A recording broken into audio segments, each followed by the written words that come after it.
ഒരു baby birth details set ചെയ്താൽ എങ്ങനെ ഉണ്ടാകും? നമുക്ക് ഇൻബോക്സിൽ ഒരുപാട് റിക്വസ്റ്റ് വന്നിട്ടുണ്ടായിരുന്നു ഇതെങ്ങനെ സെറ്റ് ചെയ്യുന്നതെന്നൊക്കെ ചോദിച്ചിട്ട്. അവർക്കുള്ള വീഡിയോ കേട്ടോ ഇത്.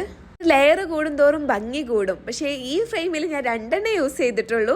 അതിനൊരു റീസൺ ഉണ്ട്, അത് ഞാൻ ലാസ്റ്റ് പറഞ്ഞുതരാം. ഇതിൽ നെയിംസും കാര്യങ്ങളും സ്റ്റിക്ക് ചെയ്യുന്നതാണ്.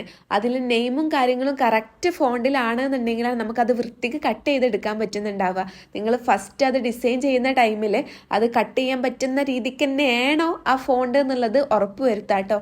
കാരണം നമ്മൾ പ്രിന്റൊക്കെ കാര്യങ്ങളും എടുത്ത് കഴിഞ്ഞിട്ടായിരിക്കും കട്ട് ചെയ്യുന്ന ടൈമിൽ അല്ലോ ഇത് കട്ട് ചെയ്യാൻ പറ്റണില്ലല്ലോ, ഭയങ്കര ബുദ്ധിമുട്ടാണല്ലോ എന്നൊക്കെ ഫീൽ ചെയ്യുക. അപ്പോൾ നമ്മൾ ഡിസൈൻ ചെയ്യൂലേ ആ ടൈമിൽ തന്നെ കുറച്ച് കട്ടിങ് കനിയുള്ള ഫോണ്ടാൾ യൂസ് ചെയ്യുക, അതായിരിക്കും ബെറ്റർ. ഹാൻഡ് കട്ടിങ് ബുദ്ധിമുട്ടായിട്ട് ഫീൽ ചെയ്യുന്നുണ്ടെന്നുണ്ടെങ്കിൽ ഷോപ്സിലൊക്കെ പോയി കട്ട് ചെയ്യിക്കാൻ പറ്റും കേട്ടോ. ലാസ്റ്റ് പറയാമെന്ന് വെച്ചാൽ പോയിന്റ് എന്താണെന്ന് വെച്ചാൽ നമ്മൾ നോർമൽ ഫ്രെയിം ആണ് യൂസ് ചെയ്യുന്നതെന്നുണ്ടെങ്കിൽ ഒരുപാട് കട്ടിക്ക് യൂസ് ചെയ്യാത്തതാണ് ബെറ്റർ. ആ ഗ്ലാസും പ്രിന്റും തമ്മിൽ ഇച്ചിരി ഗ്യാപ്പെങ്കിലും വരണം, എന്നാലേ കറക്റ്റ് ആയിട്ട് ആ 3D എഫക്റ്റ് കിട്ടുള്ളൂ. നമ്മൾ ചെയ്തിട്ടുള്ള ഫ്രെയിമിന്റെ ഫൈനൽ ഔട്ട് ഇങ്ങനെ കേട്ടോ.